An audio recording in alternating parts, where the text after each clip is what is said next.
আমি তো আইপ্যাককে নিয়োগ করিনি, নিয়োগকর্তারাই বলতে পারবেন। কিন্তু ওইটুকুটুকু বাচ্চা ছেলেমেয়েরা কীভাবে আমাদেরকে কর্মীদেরকে হেনস্থা করেছে, কর্মীদেরকে গালমন্দ করেছে, এবং ওনাদের চালিত পথ নিশ্চয়ই সঠিক ছিল না, যার জন্য এই বিপর্যয় বলে আমার মনে হয়। বিধানসভা নির্বাচনে তৃণমূলের ভরাডুবির পর কি দলের অন্তরেই বিদ্রোহের ইঙ্গিত ক্রমশ স্পষ্ট হচ্ছে? সেই প্রশ্নই এখন রাজনৈতিক মহলে ঘুরছে।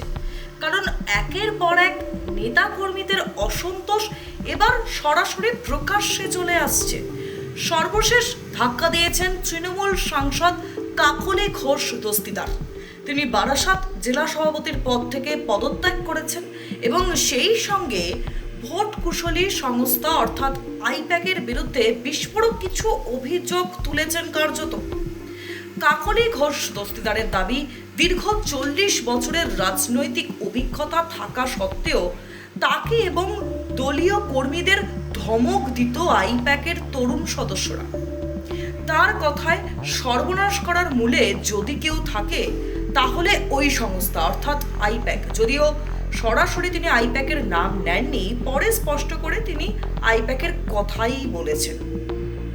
শুধু কাকলি ঘোষ দস্তিদার নন, গত কয়েকদিন ধরেই তৃণমূলের একাধিক নেতা নেত্রীদেরকে দেখা যাচ্ছে যে একেবারে প্রকাশ্যে এসে আইপ্যাকের ভূমিকা নিয়ে সরাসরি প্রশ্ন তুলছেন। দলের অন্দরে অভিষেক বন্দ্যোপাধ্যায়ের নেতৃত্ব নিয়েও চাপা অসন্তোষের গুঞ্জন শোনা যাচ্ছে। কাকলি ঘোষ দস্তিদারের বক্তব্যে আরও তাৎপর্যপূর্ণ বিষয় হলো, তিনি দলনেত্রী মমতা বন্দ্যোপাধ্যায় ব্যস্ত থাকায় তার সঙ্গে বিস্তারিত কথা হয়নি এমনটাই বলেছেন।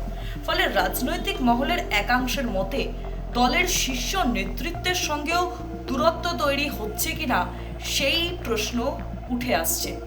এবং ঘটনাচক্রে কিছুদিন আগেই লোকসভার মুখ্য সচেতকের পদ থেকেও কাকলি ঘোষ দস্তিদারকে সরানো হয়েছিল এবং পরে তিনি কেন্দ্রীয় নিরাপত্তা পাওয়ার দলীয় অন্দরে নতুন করে এই নিয়ে জল্পনা শুরু হয়। এবং এর পাশাপাশি আপনাদেরকে জানাবো যে নির্বাচনের পর থেকেই তৃণমূলের একাংশ কর্মী সমর্থকদের রং বদলের খবর সামনে আসছে। আমরা দেখতে পাচ্ছি তাদের বক্তব্য। সব মিলিয়ে নির্বাচনী পরাজয়ের পর তৃণমূলের ভিতরে অসন্তোষ, নেতৃত্ব নিয়ে প্রশ্ন এবং আইপ্যাকের বিতর্কিত এই বক্তব্যগুলো এখন সামনে আসছে। এই তিনটে বিষয় এখন দলের অন্দরে বড় চাপ তৈরি করছে বলেই মত রাজনৈতিক মহলের। হ্যাঁ, আমাকে তো কেউ অভিযোগ করেননি, সুতরাং এটা আমি বলতে পারবো না। একটা নৈতিক দায়িত্ববোধ তো থাকে যে আমি যখন এখানে সভাপতি হিসেবে রয়েছি তখন এখানে আমরা 5টা অ্যাসেম্বলি সেগমেন্টে হারলাম।